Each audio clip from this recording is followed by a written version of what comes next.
nous sommes,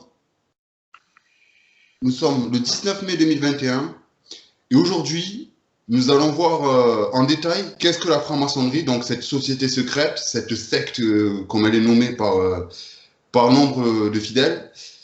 Et j'ai fait appel à Arnaud Dumouche, qui est théologien et qui va m'aider et nous aider aussi à discerner le vrai du faux dans ce qu'on dit sur la franc-maçonnerie. Donc, bonjour Arnaud, et merci à toi de Bonjour faire Kevin. l'honneur de répondre à mes questions. Donc, en première question, je te demanderai comment l'Église, comment on nous définit, en nous fidèles, la franc-maçonnerie? Libre penseur. Francs-maçons, c'est des libres penseurs qui en plus veulent construire le meilleur monde possible ici-bas. Donc il faut que tu comprennes qu'ils sont nés, disons, à l'époque des Lumières. Voilà, la Renaissance, si on peut dire. Voilà, la Renaissance, c'est quoi? C'est quand la pensée dans l'Europe occidentale essaye de se libérer de l'influence qui lui paraissait dominante des dogmes catholiques, des dogmes qui étaient imposés par le clergé. Et donc, par définition, eux, en s'opposant, ils se définissent comme libres penseurs. D'accord. Donc, on sait que la franc-maçonnerie comporte plusieurs obédiences, des rites initiatiques ou autres. J'ai interviewé quelqu'un avec qui tu collabores souvent à ce sujet, donc Morgan Priest, qui lui m'a aussi un peu mis sur les rails concernant la franc-maçonnerie en me disant on reçoit une lumière. Or, on pense que cette lumière, elle vient de l'intérieur, donc tu sais, un peu comme la lumière du Christ, donc une certaine Lucifer, quoi, Lux Ferré, porteur de lumière. Mais que pour lui, par exemple, cette lumière-là, elle serait plus assimilée à la lumière de Lucifer, donc l'ange révolté, le démon. Qu'en penses-tu? Eh bien, ça dépend. Pour ça, il faut comprendre l'histoire de la franc-maçonnerie pour comprendre la diversité. Au départ, la cause de la naissance de la franc-maçonnerie, il faut le reconnaître, hein, c'est très important, c'est les guerres de religion. Ça veut dire que s'il n'y avait pas eu, dans le catholicisme, opposé au protestantisme, qui est une révolte qui arrive au début du XVIe siècle, des guerres féroces avec des massacres réciproques sur des points dogmatiques. Par exemple, je racontais hier la vie d'un saint qui s'appelle Saint Pascal, et lui, il voyagea d'Espagne en France au XVIe siècle. À un moment donné, un huguenot arrive, lui plante une lance sur la poitrine, lui dit « Où est Dieu ?» Et il répond « Dieu est au ciel ».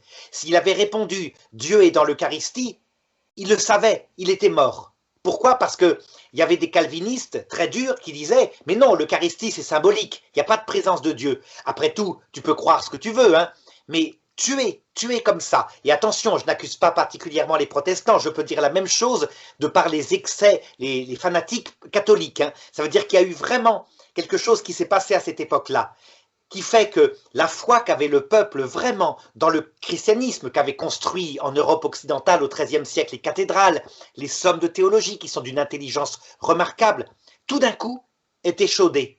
Ces guerres de religion, tu vois, elles ne durent que moins d'un siècle. Eh bien, tu parles encore maintenant à des personnes et elles te diront « Il n'y a pas eu plus de morts que par les guerres de religion ». Et les gens en sont persuadés, ce qui te montre l'impact psychologique qu'elles ont eu. En réalité, c'est pas vrai. Les guerres politiques ont fait 100 fois plus de morts. Hein. Il suffit de regarder la Seconde Guerre mondiale, la Première Guerre mondiale, la guerre froide, les guerres napoléoniennes, etc. Des guerres de religion, c'est essentiellement le XVIe siècle. Mais l'impact psychologique est monstrueux.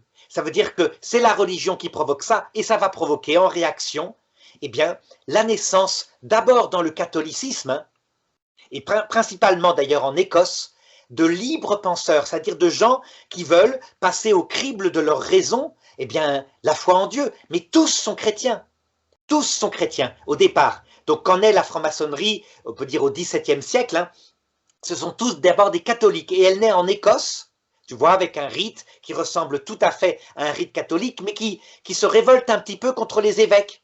Il faut dire que tu dois savoir que l'Écosse est mélangée de protestantisme. Hein. Il y a le roi Henri VIII en particulier qui a voulu imposer à l'Écosse, au Royaume-Uni entier, le protestantisme, qui a fait des guerres, des massacres entre eux. La sauvagerie était dans le royaume d'Angleterre. Tu sais que Marie Stuart a été assassinée par Élisabeth Ier, qui était sa cousine, et réciproquement. Enfin, c'est abominable.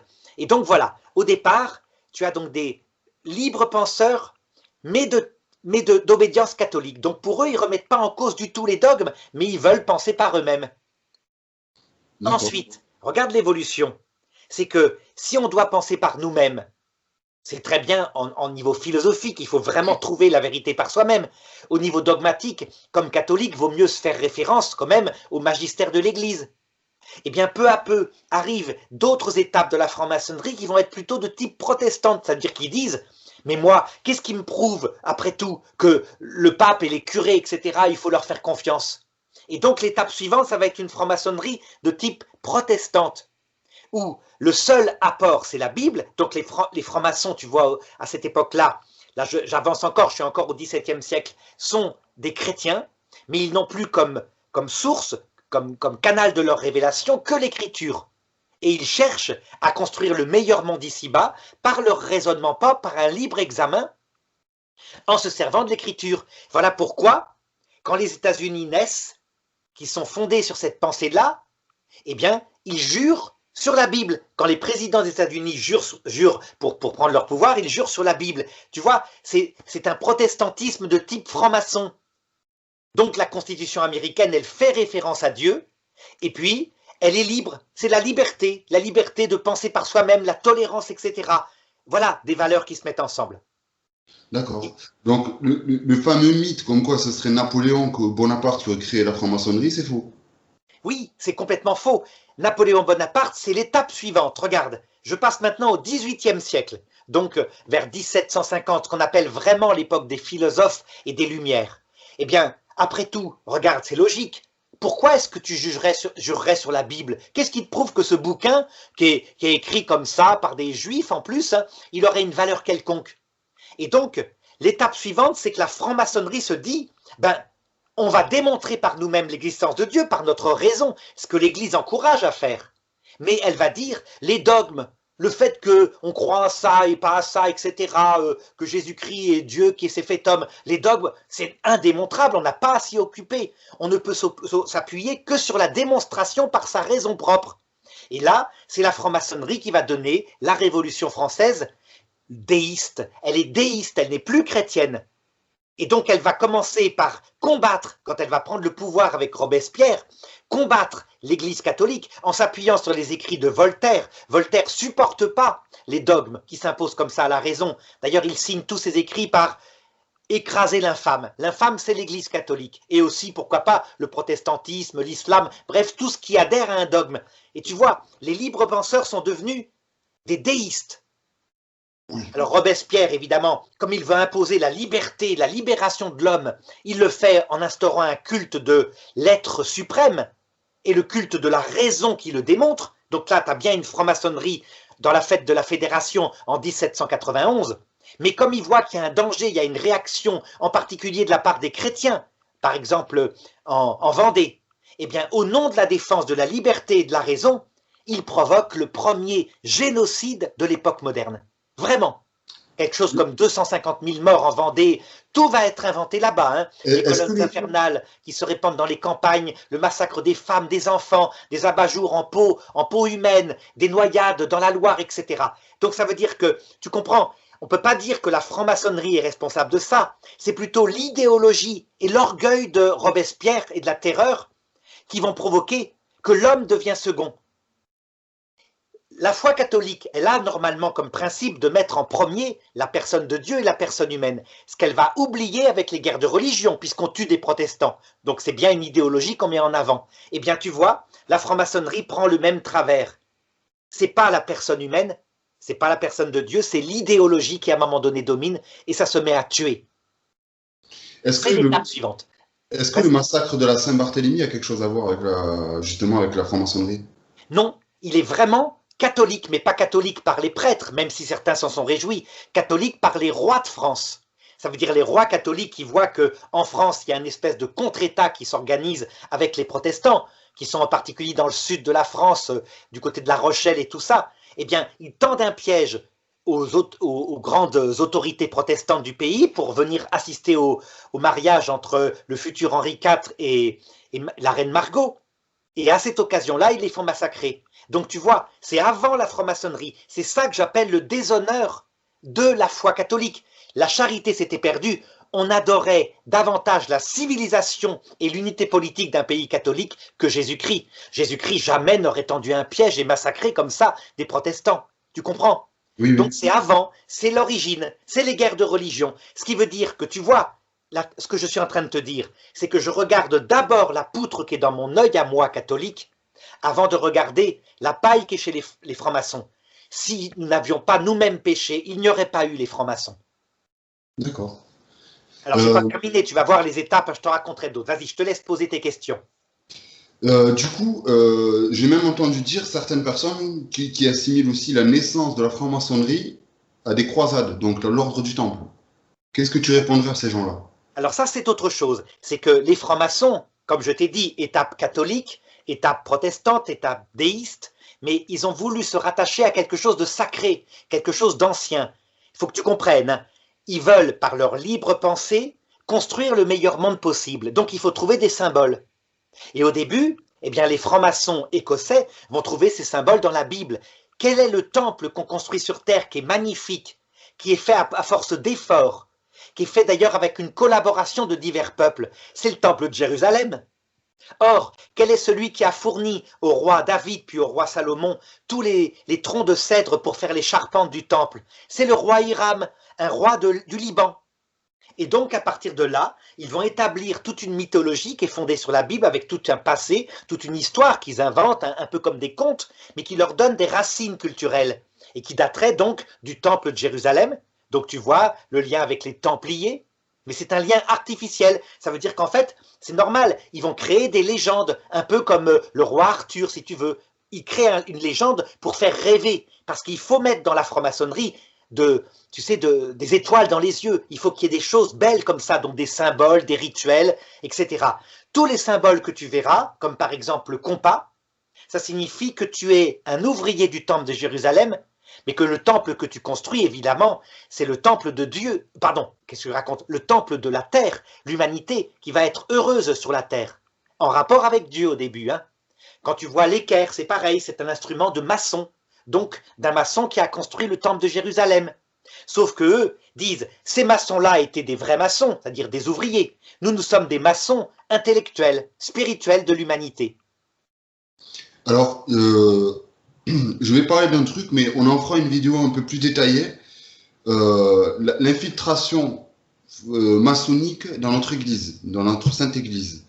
Qu'est-ce que tu peux nous dire là-dessus, sans vraiment rentrer dans les détails, parce que comme je l'ai dit, on va faire une vidéo là-dessus. Mais il est vrai que certaines traces écrites, certaines archives dans le Vatican même, parleraient de l'infiltration maçonnique dans l'église catholique. Pour ça, il faut que je termine de te raconter l'histoire, parce que je n'ai pas terminé. D'abord, tu dois savoir que, tu l'as vu, à partir du moment où la franc-maçonnerie devient déiste, elle est vraiment ennemie intime de l'Église catholique, est considérée comme une espèce de vieux truc sectaire avec des dogmes compassés, des bonnes femmes dévotes et puis des massacres. Donc elle met en avant évidemment tous les péchés au cours de l'histoire de l'Église. Elle se fait très dure ennemie, mais elle ne s'infiltre pas. Elle combat l'Église catholique, vraiment. Elle va la combattre longtemps. Mais il y a une étape suivante. Tu vois, pour le moment, avec Robespierre et la Révolution française, Napoléon aussi, c'est une franc-maçonnerie déiste. Donc elle croit en un grand architecte de l'univers, au-dessus de tout. Et l'Église, elle confirme, on peut par sa raison découvrir ce Dieu qui est le vrai Dieu, même si eux refusent tout ce qu'il a révélé. Ils disent, on ne garde que ce qu'on a démontré par notre raison. Et puis les étapes vont continuer. Ça veut dire qu'à un moment donné, principalement en France, tu sais, au cours du 19e siècle, où il y a des renouveaux de l'Église catholique, par exemple avec le roi Louis XVIII, Charles X, et puis des rejets de l'Église catholique violents, parce que vient l'étape suivante, c'est-à-dire de nouveau quelque chose qui veut mettre la liberté de l'homme sur la terre en avant, par exemple avec le roi Louis-Philippe. Tu vois, c'est vers 1840 par là, ces choses-là. Et donc tu as des cycles comme ça qui fait que peu à peu, les francs-maçons vont se rendre compte qu'il faut entrer en lutte contre l'Église et la détruire de l'intérieur, parce qu'elle tient les enfants en particulier par les écoles catholiques qu'elle fonde. Et donc ils disent, regardez, les enfants sont manipulés, et donc ça fait des générations de chrétiens. Il faut donc s'emparer de l'école. Alors au début, il va y avoir de la violence, tu sais, de la médisance, des annonciations, toutes les légendes sur l'Église noire, sur la papesse Jeanne, sur les millions de morts par l'Inquisition, sont repris au XIXe siècle par une franc-maçonnerie ennemie de l'Église. Ils grossissent, ils regardent uniquement les péchés, ils identifient l'Église avec quelque chose de monstrueux, si tu veux. Ils reprennent évidemment des arguments pris par les protestants en Angleterre, à l'époque du roi Henri VIII et de la reine Élisabeth Ier. Et puis, à un moment donné, ils se rendent compte qu'il faut aller plus loin. Il faut pouvoir agir par la politique. Donc, avec intelligence, ils vont commencer à s'introduire dans tous les partis politiques et par être petit à petit élus. Napoléon Ier, quand il perd son pouvoir et qu'arrive la République, que l'élection est là, eh bien, ils sont dans tous les partis. Et on voit donc les élites en France qui sont des francs-maçons, mais d'une nouvelle sorte. C'est plus la franc-maçonnerie de Robespierre. Ils sont un peu ricanes par rapport à ça, tu vois, la fête de la fédération, le dieu raison, etc. Non. Maintenant, ils disent, parce qu'on se bagarre en loge, il faut qu'on soit objectivement, pas athée, c'est pas ça, mais qu'on n'en parle pas. On n'aborde pas le sujet religieux, c'est un sujet privé. Donc, on parlera uniquement de la construction du meilleur monde ici-bas. Le problème, regarde, c'est quand tu n'abordes plus la question de Dieu, obligatoirement, tu commences à construire un monde comme si Dieu n'existait pas. Et c'est ce que deviennent les francs-maçons, particulièrement en France, mais aussi au Mexique, etc. Des francs-maçons qui ne sont pas athées, mais qui sont objectivement athées, matérialistes athées et donc humanistes. Ils veulent développer l'homme en le séparant de l'influence de l'Église. Et donc à ce moment-là, arrivent en France, par exemple, les guerres contre l'école catholique. 1905, Émile Combes, qui est un ancien séminariste, qui est en haine des curés, il est parti à l'inverse, décide d'attaquer, comme c'est un homme politique, en supprimant l'école catholique, en supprimant même le culte catholique, tu vois. Et ce sera Jules Ferry, qui est un peu plus modéré, alors que Émile Combes est un fanatique complet, qui va dire, écoutez, on va effectivement interdire les congrégations religieuses chrétiennes d'enseignement, elles sont obligées de quitter la France, leurs bâtiments sont confisqués, mais on crée en même temps des associations pour entretenir les églises qui ont été construites avant, puisqu'on les confisque à l'église. Et puis, d'autre part, comment dirais-je, on s'engage à une sorte de liberté religieuse. Il faut simplement que les congrégations, quand elles se recréent, soient reconnues par l'État. Et tu penses bien que quand des congrégations, loi 1901, sont créées et qu'elles sont catholiques, elles sont interdites. Ça va durer jusqu'à la guerre 14. Donc, la franc-maçonnerie, là, est ennemie de l'Église. Elle répand ses idées humanistes athées parce qu'elle ne parle pas de Dieu, en Italie, partout. Et elle lutte contre l'Église. C'est elle qui va être à la base, par exemple, de la disparition des États du Vatican en 1870. Pas qu'elle, il y a aussi les nationalistes italiens, mais n'empêche que la franc-maçonnerie est là. Les papes, évidemment, y réagissent, eux, et ils disent « mais c'est une secte satanique », dans le sens, c'est quelque chose qui fait le travail du diable. Le problème, c'est que l'expression, à partir de là, va être reprise, en particulier sous l'influence d'un penseur catholique qui s'appelle Baruel et qui va dire « non, c'est vraiment une secte satanique qui adore Lucifer dans les hautes sphères, les 33e degrés. Évidemment, les francs-maçons de base ne savent pas, mais c'est un fait, ils servent Lucifer. Il n'y a absolument aucune preuve de ça, sauf que tu entendras parler sur Internet sans arrêt « je suis un ancien franc-maçon, je confirme, nous adorons Lucifer en loge ». C'est pas vrai, ils sont en fait sans Dieu ni diable pour le moment. Les francs-maçons actuels sont vraiment ce qu'on appelle des humanistes athées. Et donc si tu me demandes maintenant, puisque c'était ta question, est-ce que l'Église a été infiltrée? Eh bien je te répondrai de deux façons.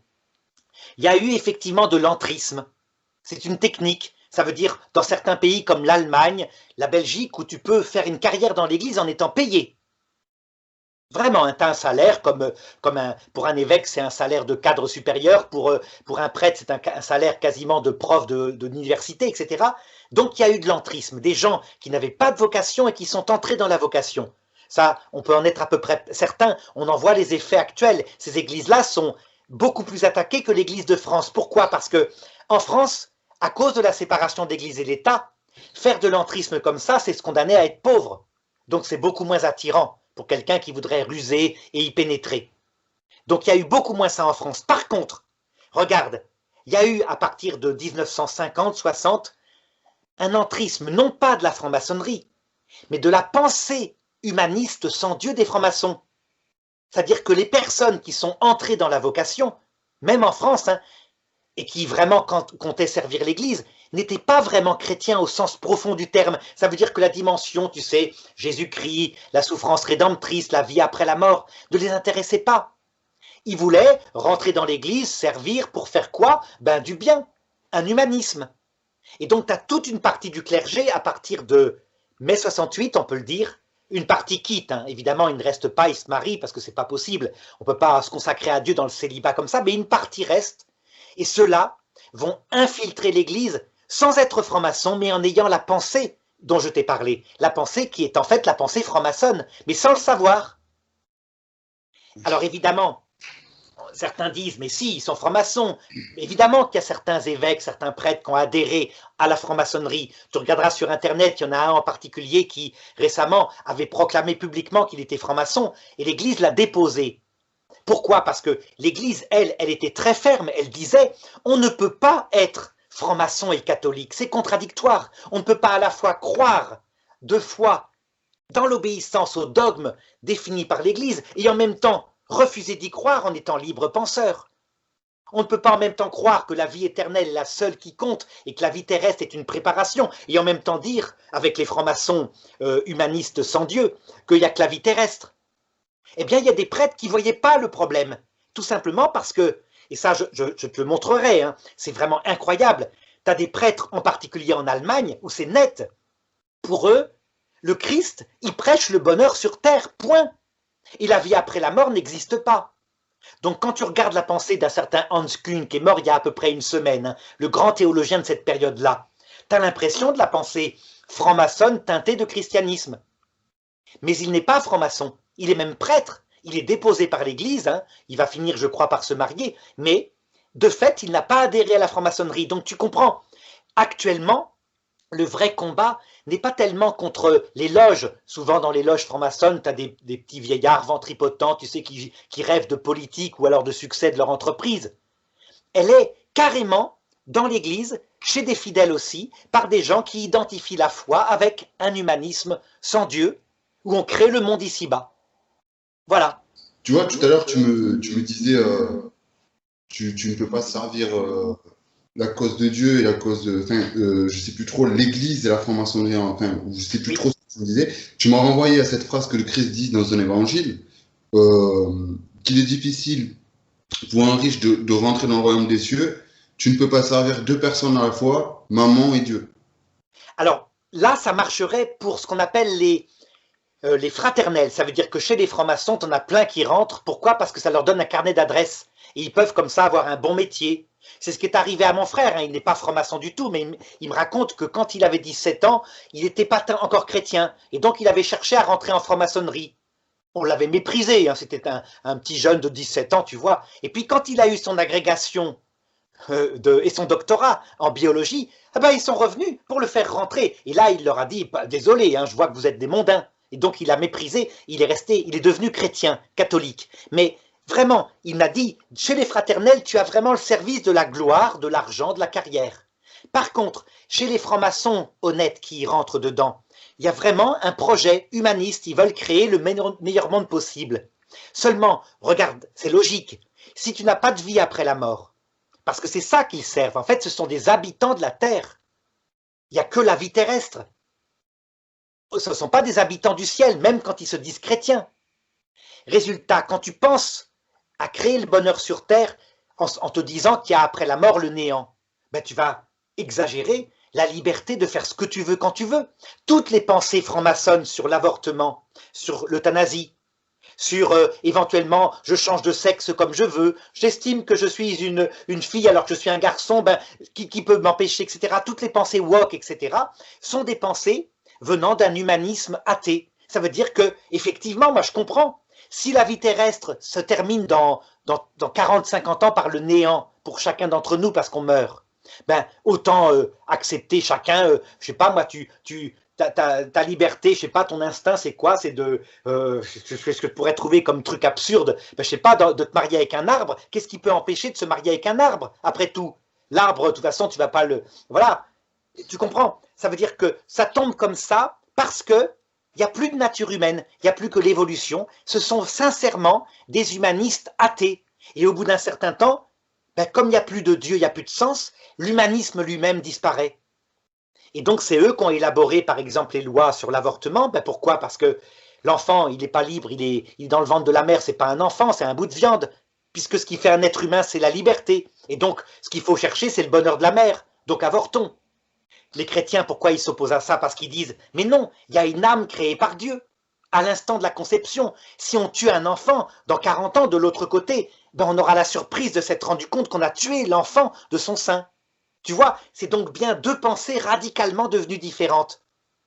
Mais dans l'Église, et je terminerai à ta réponse par là, quand tu vois des gens qui s'opposent durement au pape Jean-Paul II, Benoît XVI, Paul VI, au pape François, et qui ne comprennent pas la doctrine de l'Église, par exemple, qui maintient que Dieu veut l'altérité entre hommes et femmes, qu'il faut se bagarrer pour ça, qu'il ne faut pas aller comme ça spontanément vers l'homosexualité, qui est quelque chose contre nature. Ils ne comprennent pas, ils s'opposent formellement. Pourquoi? Parce qu'ils sont devenus, non pas chrétiens, mais humanistes, quasiment sans Dieu. Et donc ils disent, mais on s'aime, ce qui compte c'est la liberté, Dieu nous veut heureux sur terre. Ben oui, Dieu nous veut heureux sur terre, s'il n'y a que ça. Si on est humaniste, quasiment où il n'y a pas de vie après la mort, on dira ça. Tandis que chrétien, on va dire quoi? Parce que disait Sainte Bernadette, je ne te promets pas de te rendre heureuse sur terre, mais dans l'autre monde. Ça veut dire que sur terre, c'est pas être heureux en premier qui compte, c'est rendre heureux les autres. C'est aimer Dieu, aimer son prochain, renoncer à soi-même. Tu vois, on a donc bien un antichristianisme dans cette franc-maçonnerie et il s'est intégré dans l'Église. Mais ce sont des personnes âgées, hein. Donc c'est des personnes qui vont passer, donc je pense que le renouveau viendra. D'accord. Tu vois, tout ce que tu me racontes depuis tout à l'heure, et en comparant un petit peu certaines personnes qui ont fait partie de certaines loges, euh, qui eux insistent sur le fait de recevoir la lumière, mais c'est une lumière pour eux luciférienne, et j'essaye de rassembler un petit peu certains éléments à ce que tu me racontes depuis tout à l'heure. Il est vrai quand même que on peut reconnaître que le démon, il y a un rôle là-dedans aussi. Certainement, mais le démon, actuellement, sa technique, c'est de cacher qu'il existe. Ça veut dire qu'en fait, il influence de manière puissante l'Occident. Quand nous, on critique les Africains en disant « Regardez, il y a des sorciers qui offrent des poules en sacrifice et ils envoient des sorts », on est beaucoup plus en Occident tenu par le démon. Tu te rappelles, je t'en avais parlé dans une autre vidéo. On se demandait parfois quelle était l'influence la plus terrible du démon. Et certains disaient c'est la possession. Et je t'avais répondu c'est une erreur, c'est pas vrai. L'influence la plus grande, c'est quand librement il envahit notre intelligence et qu'on la suit avec conviction.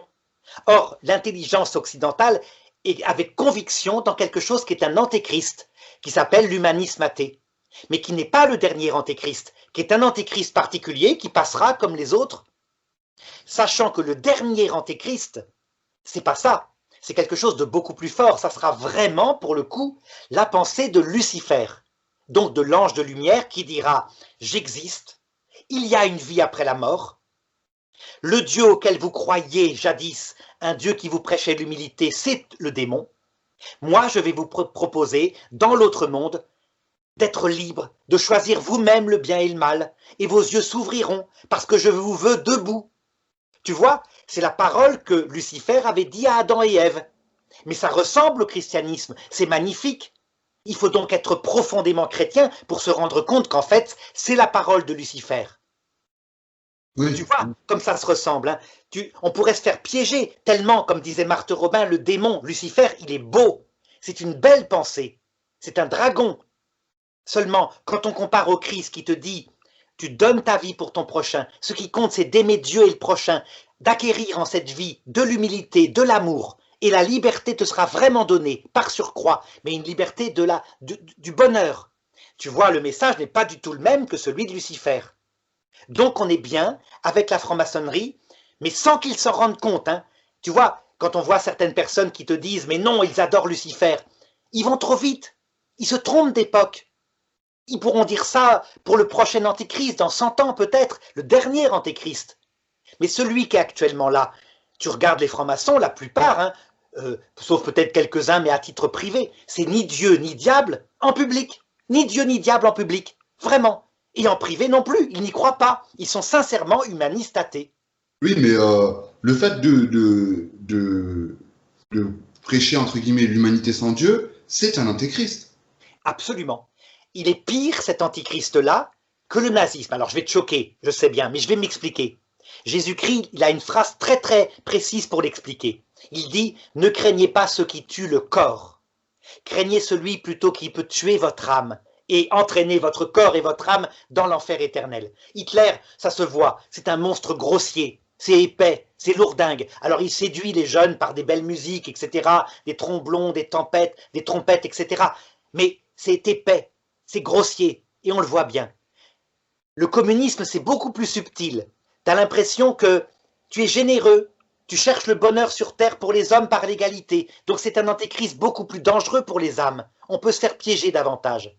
Mais l'humanisme athée, en réalité, il te centre sur toi-même, ton bonheur vite, vite, vite, tant que tu es jeune, avant que tu ne deviennes vieux et que tu ne puisses plus en profiter. Et il n'y a pas de vie après la mort. En fait, il introduit les âmes beaucoup plus dans l'égoïsme. Quel est le risque qui peut faire qu'effectivement, à l'heure de la mort, lorsque Lucifer nous apparaîtra, on le suive, enthousiasmé en disant « Ben oui, moi j'ai cherché toute ma vie à mon propre bonheur, l'histoire du Christ là, avec l'humilité et l'amour, rien n'affiche. » Tu comprends? Donc cet antichrist-là est beaucoup plus grave. C'est ce que disait aussi Solzhenitsyn, hein. Je ne suis pas le seul à le dire. Ça veut dire qu'il disait « En Russie soviétique, on voit où est l'ennemi. Il y a des cours de religion athée, donc on voit bien, et on peut résister dans sa tête. En Occident, on est pris peu à peu, un peu comme un crabe que tu mettrais dans de l'eau froide, et puis tu réchauffes l'eau tranquillement, il s'en rend pas compte.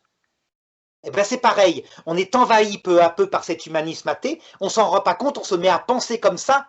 Il y a une sorte de totalitarisme soft, très doux, très respectueux, par les médias, qui évidemment est en train de basculer grâce aux médias alternatifs, hein, grâce à Internet, etc. Et là, ils sont pas contents du tout, parce que la pensée unique est en train de basculer. N'empêche que voilà, tu comprends, un antéchrist terrible qui peut vraiment nous plonger dans un égoïsme, un individualisme très très puissant. D'accord, d'accord. Mais enfin, moi, je reste quand même dubitatif sur un seul truc, cette fameuse lumière. Oui, tu as raison. L'époque des Lumières, qui considère que la lumière qui a régné au XIIIe siècle quand on construisait les cathédrales était obscurité, cette lumière-là, c'est la lumière de Lucifer. C'est certain. Oui, mais après, tu vois, faut savoir que le Christ aussi est un Lucifer, Oui, mais c'est pas la même lumière. Quand non? on verra le Christ à l'heure de notre mort, la lumière du Christ, on ne peut pas confondre. C'est un être qui est vrai avec nous, il nous montre notre péché en fonction de l'amour. Deuxièmement, c'est une lumière entourée de tendresse, donc on n'est pas désespéré par cette découverte de sa vérité, parce qu'il nous aime. Et troisièmement, elle est entourée d'un halo d'humilité immense. Il a souffert comme nous, donc il nous comprend. Nous qui sommes parfois révoltés, il se fait notre avocat. La lumière de Lucifer, elle est tout à fait différente. Il est vrai en ce sens qu'il te montre là où tu as été vraiment maître de ta vie, égoïste. C'est une lumière froide qui te dit, regarde, tu n'as agi que pour toi, et il n'a pas tort. Tu sais, par exemple, si nous faisons ces vidéos tous les deux, évidemment, on en a un certain plaisir. Ça serait pour toi complètement pénible, ou pour moi, on ne le ferait pas. Donc, il a raison de mettre en avant ça. On est fondamentalement égoïste. Mais lui, c'est pour nous dire, regarde, tu es fait pour ça. Tu dois rester comme cela. Dans le monde que je te propose, qui est mon enfer, eh bien, tu seras maître du bien et du mal. Tu seras le fureur de ta propre vie. Fureur dans le sens le guide, l'unique guide de ta propre vie. Tu vois? Donc c'est bien, deux lumières. Le Christ est la vraie lumière qui vient de Dieu. C'est le vrai Lucifer, porte-lumière en latin. D'ailleurs, ce nom a été inventé par Saint Jérôme pour désigner le Christ, tandis que le diable, il s'est accaparé ce nom. Il porte la fausse lumière qui est apparue à l'époque des Lumières, mais elle ne serait jamais apparue, je te l'ai dit, si nous n'avions pas, avant, fait les guerres de religion, donc nous livrant à l'orgueil. Tu vois, tout à l'heure, tu me parlais de nazisme, de communisme, et tu m'as envoyé à cette belle phrase que prononce le Christ, ne craignez donc pas ceux qui tuent le corps, craignez plutôt ceux qui tuent l'âme. Mais moi, j'ai vu aussi un autre discernement à faire, c'est la bête de la terre et la bête de la mer dans l'Apocalypse. Oui, c'est très très bien, c'est un très beau symbole. Effectivement, ces deux bêtes monstrueuses qui vinrent faire la guerre aux saints sur la terre, une est appelée la bête de la terre, ça veut dire qu'elle nous donne des moyens complètement terrestre, idéologique. C'est par exemple Hitler, il veut conquérir Voilà. un grande terre. Ce qui tue le corps. Voilà, Lebensraum, et pour lui, tout est dans la race, donc la forme du nez, les origines génétiques, c'est absurde, tu vois, c'est absurde, il pouvait s'en rendre compte, ben non, et il faisait croire à des choses idiotes, tu te rappelles, tous les films d'Hitler sur la forme du nez des Juifs qui serait crochu, c'est n'importe quoi. Moi, j'ai une partie de ma famille qui est d'origine juive par mariage. Les filles qui sont issues de cette maman qu'il a épousée sont toutes comme nous, blondes aux yeux bleus, mais vraiment parce qu'elles viennent du judaïsme polonais. Donc c'est n'importe quoi. Par contre, la bête de la mer, c'est beaucoup plus terrible. Elle vient s'emparer de notre psychisme et de notre vie intérieure. Et on la suit. On la suit pas seulement corporellement, hein, on la suit idéologiquement. Donc voilà pourquoi la marque de la bête, quand elle est comme Hitler, tu te rappelles, le pape Benoît XVI, quand il était jeune, a été obligé d'adhérer aux jeunesses hitlériennes, il a dû porter le brassard, là. Forcément c'était obligatoire. Et il a dit, moi jamais, jamais, je n'ai adhéré à leur idéologie, ni mon père, ni mes frères, ni mes sœurs. Il n'était pas marqué de la marque de la bête. Alors que actuellement, quand tu es marqué par l'idéologie du temps, et que tu la suis, et que si tu dis autre chose, tu perds ton travail. On voit bien que c'est une marque beaucoup plus profonde. Elle est sur l'esprit, pas seulement sur le front, elle est sur l'esprit. On la suit. Donc par exemple, tu as entendu parler l'autre jour en Angleterre, il y a une femme qui commence à dire comme ça dans un débat concernant les hommes et les femmes, puisque c'est le grande idéologie depuis 10 ans, mais quand même, une femme c'est différent d'un homme. Moi j'ai un vagin, je suis une femme. Eh bien, son métier est menacée. Elle est en procès disciplinaire pour perdre son métier de professeur. Voilà, c'est la marque de la bête. Ça veut dire qu'il ne peut plus acheter ni vendre si tu n'adhères pas à l'idéologie du temps. Eh bien, l'idéologie actuelle, c'est une sorte d'humanisme terrestre complètement, qui devient fou, hein, qui devient fou évidemment, puisqu'il se met à nier les choses évidentes, les choses de bon sens, hein. À savoir qu'il y a des hommes, il y a des femmes, qu'il y a effectivement quelques exceptions, par exemple la trisomie XYX, etc. Mais si tu dis ça, tu es binaire, donc tu n'es pas dans l'idéologie, et donc tu risques ton travail. C'est une idéologie, c'est pas la dernière, on le voit, et celui qui tire les ficelles, qui se marre évidemment, il se marre, hein, parce qu'il est beaucoup plus intelligent que ça, c'est Lucifer. Quand il voit la bêtise d'adhérer à des choses comme ça. Mais tu sais, au bout d'un certain temps, tu as beaucoup de pitié pour l'être humain. Parce qu'on n'aurait pas adhéré au nazisme, qui était tout aussi stupide, mais qui a fait beaucoup plus de morts, si on était intelligent. En fait, on adhère tout le temps, la majorité est un petit troupeau qui adhère à la pensée dominante. J'ai un autre, tu vois, un autre passage de l'évangile, peut-être qui concerne cette chose-là, parce que je discerne aussi ça. Tu sais, quand le Christ dit, si pour toi ton bras est symbole du péché, ou si tu pêches avec ton bras, coupe-le et jette-le dans le feu, de peur que tu n'ailles en enfer. Oui, alors ça veut dire que quand on est vraiment lucide qu'il y a des idéologies, que chaque époque a son idéologie, que ce monde, d'ailleurs, est un monde adonné aux démons, puisque le prince de ce monde, ce sont ses idéologies. Eh bien, il ne faut pas couper son bras dans ce sens, quitter le monde complètement, sauf si on est trop fragile, on devient moine à ce moment-là. Et donc, étant moine, on n'a plus accès au monde, on est protégé. Mais si il y a mieux à faire, c'est un peu ce que tu fais, Kevin, on se forme, on apprend à discerner. Et donc, à ce moment-là, on peut boire le poison et ça ne nous fait aucun mal. On peut être mordu par le serpent, c'est-à-dire l'idéologie du temps, et on n'en est pas atteint. C'est ce que promet Jésus à ceux qui sont adultes dans la foi. Donc, il vaut mieux se former, par exemple sur la franc-maçonnerie, éliminer tous les mythes qui se sont répandus, tu sais, comme quoi ils immoleraient des poulets en loge, des choses absurdes, pour mieux discerner et le faire avec intelligence, c'est-à-dire ne pas considérer les francs-maçons de rite écossais encore catholiques, de la même façon que le Grand Orient de France, qui est un humanisme athée, complètement dévoyé, quoi, qui est à la base de toutes les lois sur l'avortement, etc. Ouais, bah, alors là, si tu me permets, excuse-moi de te couper, je vais quand même te contredire sur un fait, c'est que dans les loges, on ne sait pas réellement ce qui se passe, sauf les gens qui sont concernés. Moi, j'ai entendu dire qu'il y a des loges sataniques, donc qui adorent Satan. Oui, tu entendras parler de ça, mais c'est ce qu'on appelle les théories du complot. Par exemple, pour te montrer un peu, au début de l'Église, elle est secrète parce qu'elle est persécutée. Et donc, on se réunit dans des caves, on a une coupe avec du sang, et on offre le sang et on en boit. Voilà, ça s'appelle la messe, t'es d'accord avec moi? Oui, c'est à la base, les premiers chrétiens, pour eux, la messe était autour d'un repas, quoi. Voilà. Eh bien, Comme la Sainte Seine. eh bien, l'Empire romain, partout, et ça a duré à peu près 300 ans, tous les gens se disaient, c'est eux qui immolent des enfants, ils versent le sang dans une coupe et ils le boivent. C'est une religion qui sacrifie des enfants. Et voilà pourquoi il y a eu des martyrs chrétiens en particulier. Jusqu'à ce qu'à un moment donné, quelqu'un comme Pline le Jeune dise, mais c'est absurde, moi j'ai vérifié, c'est des gens innocents, c'est du vin. Mais on ne les croira pas. Donc le peuple continue à répandre la théorie comme quoi les chrétiens faisaient des sacrifices sanglants. C'était en partie vrai, il y avait une coupe de vin. D'accord? Eh bien, c'est ce qui se passe par rapport à la franc-maçonnerie. Comme ils sont secrets, puisqu'il faut, pour y appartenir, des tas de rituels, etc., des entrées, on promet de ne pas dévoiler, etc., eh bien, il s'est répandu partout, et chez les chrétiens en particulier, l'idée qu'il y aurait des sacrifices de bestioles ou d'enfants, ou même des cultes à Lucifer, etc.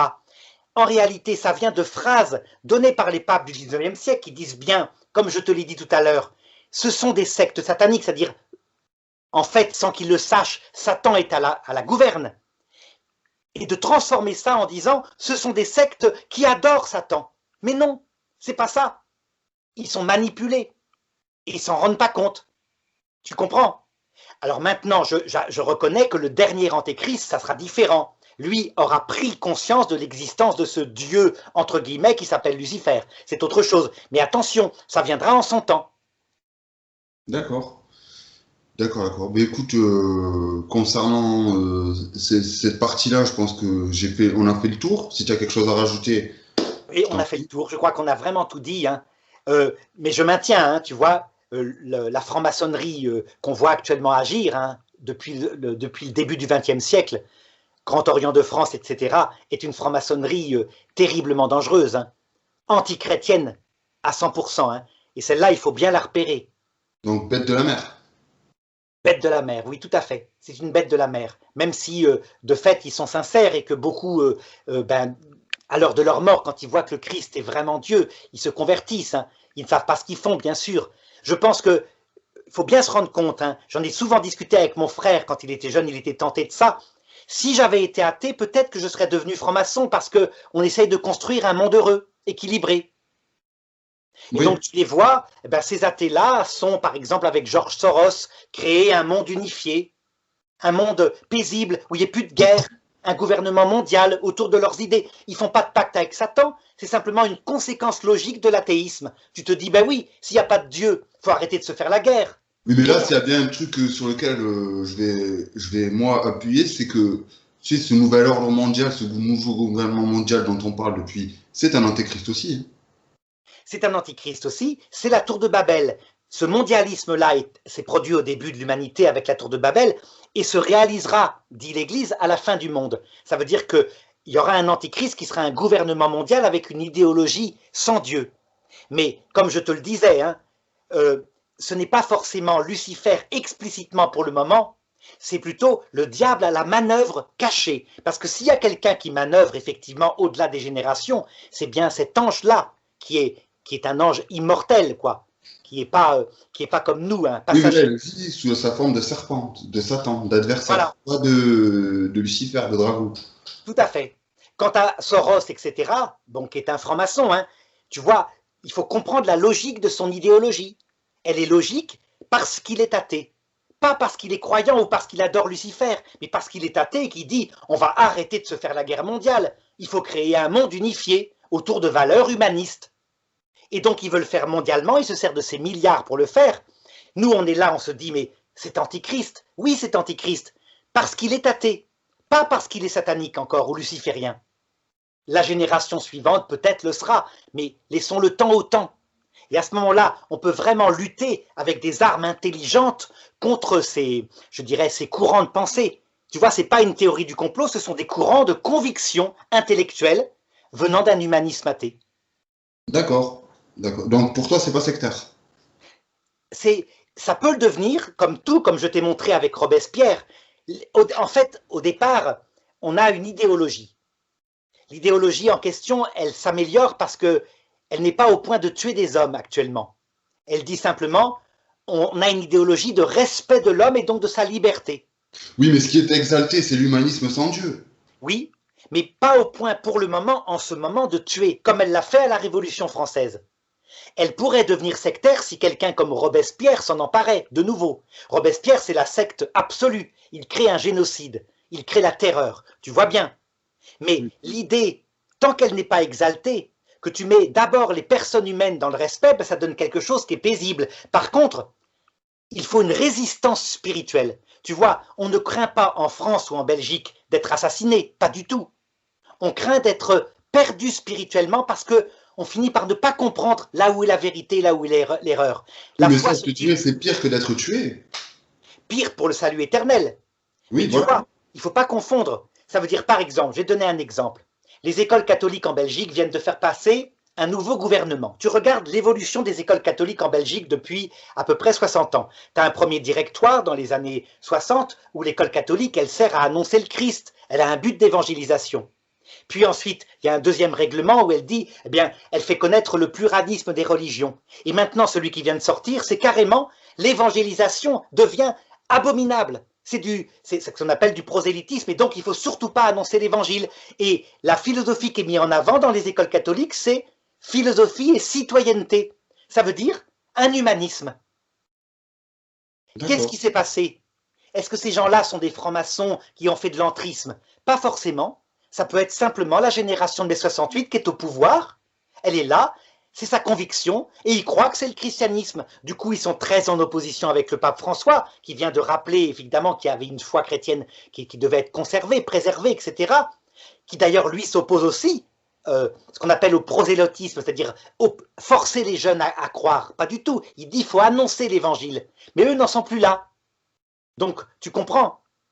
C'est un antichrist qui s'introduit, qui s'empare des institutions chrétiennes, mais parce qu'une génération entière est dedans. Oui, c'est de l'ignorance. Il y a des francs-maçons en Belgique, hein. Il y en a. Par exemple, les écoles, les Athénées royaux, on m'a dit l'autre jour, textuellement, hein, je vais te raconter une aventure qui m'est arrivée, c'est assez significatif. Donc, j'enseigne la philosophie, la citoyenneté, là, j'ai fait passer le diplôme, dans une école, un Athénée royal. Et donc, j'avais 1 heure à donner à chaque classe. C'était un petit remplacement. Donc, avec le coronavirus, ça faisait 2 semaines. Mais en gros, ça faisait 1 heure par classe. Et je me dis, ben, je vais leur faire un truc qui les intéresse. C'est des adolescents. Je vais leur parler. Est-ce que la passion suffit pour fonder un couple? Tu vois, j'étais même habile. J'étais en Athénée royale. Ça veut dire une école publique. Donc, je n'allais pas me parler couple homme-femme ou je sais pas quoi. Non, un couple. Quelque chose de durable, quoi. Et puis évidemment, au cours du cours, les élèves passionnés me posent des questions. Et pensez-vous que la passion, qui est un amour, tu sais, là, qui est ressenti dans le cœur, s'exerce différemment chez un homme, chez une femme? Et je dis oui, en général, chez une femme c'est plutôt comme ceci, chez un homme c'est plutôt comme cela. Eh bien, le lendemain, je suis convoqué par la directrice qui me dit textuellement, je suis obligé de vous renvoyer. Il y a eu un coup de fil par une élève qui n'a pas assisté à votre cours, qui était lesbienne, qui s'est sentie agressée, qui a fait appel à son père, qui est dans la haute direction des écoles des Athénées, qui est franc-maçon. Elle me dit textuellement, les francs-maçons dirigent les Athénées. Et donc, vous n'avez pas été neutre. La neutralité consisterait à dire qu'il n'y a pas de différence entre les filles et les garçons, que c'est culturel. C'est-à-dire la théorie du genre. D'humanité, on fait des distinctions entre l'homme et la femme. Les juifs eux-mêmes, peuple élu de Dieu, qui comptaient les femmes parmi le bétail. Alors qu'en Égypte, à la même époque, c'était pas ça du tout. Bien sûr qu'il y a une différence, que cette différence, elle est en partie génétique, il y a une différence d'hormones aussi, et puis en partie par l'éducation, ça joue aussi. Un philosophe, il est dans la vérité, il dit il y a les deux qui jouent, la culture et la nature. Mais actuellement, comme l'idéologie, c'est de dire non, il n'y a pas la nature, il n'y a que la culture. Tu n'es pas neutre si tu dis autre chose, c'est la marque de la bête. Et cette femme-là, qui était bien, cette directrice, m'a dit, vous avez raison, vous êtes un homme libre. Oui, je suis un homme libre, mais qui a perdu son travail, je m'en fichais. Hein. Moi, j'enseigne sur Internet maintenant, tu sais, je suis au-delà de ça, vraiment. Mais c'est pour te montrer, il y a bien une idéologie du temps qui est due parfois à la franc-maçonnerie, mais qui est due aussi à toute une génération qui y adhère. Les élèves, tu sais, en ce qui les concerne, eux, j'avais terminé mon cours, il y a même, à la fin d'un cours, ils m'ont applaudi. Ils n'attendaient que ça, quelque chose qui est comme mettre l'observation du réel. C'est pas les élèves le problème, sauf un ou deux qui, tu vois, comme ça, qui est toujours pareil, qui est dans ce qu'on appelle le transgenre, etc. Non, c'est les adultes. Oui, c'est ça pire. Cette idéologie durera un certain temps et puis sera envoyée balader. Et peut-être que dans 50 ans, tu auras l'inverse. Tu auras un retour du machisme. Pourquoi? Parce qu'on est allé trop loin dans une absurdité. Enfin, voilà. On peut dire que le démon qui tire les ficelles, il fait basculer le monde comme un figuier, à droite, à gauche, pour que les figues tombent de l'arbre. Et le philosophe, lui, ben, il regarde quoi? Il a un maître stable, c'est la réalité, humblement. Et le théologien chrétien, il a comme maître la foi révélée à travers les sources que sont la tradition, l'écriture, le magistère. Donc il est stable et il regarde le monde avec un regard pas désespéré, hein. C'est pas du tout désespéré. Ça se terminera bien. Dieu permet ça, pourquoi? Ben parce que, comme il le dit, comme saint Paul le dit, hein, il nous livre à notre désobéissance, jusqu'à l'absurdité, pour nous faire miséricorde, bien sûr, pas pour nous damner. Donc à l'heure de la mort, évidemment, tout le monde voit sa bêtise, tu penses bien, et là, il se fait ton avocat, c'est une lumière d'amour, hein, et c'est ça qui fera sa victoire, d'ailleurs, sur Lucifer, qui lui, je te l'ai dit, est un être de lumière glacée. D'accord. Et écoute, je te remercie Arnaud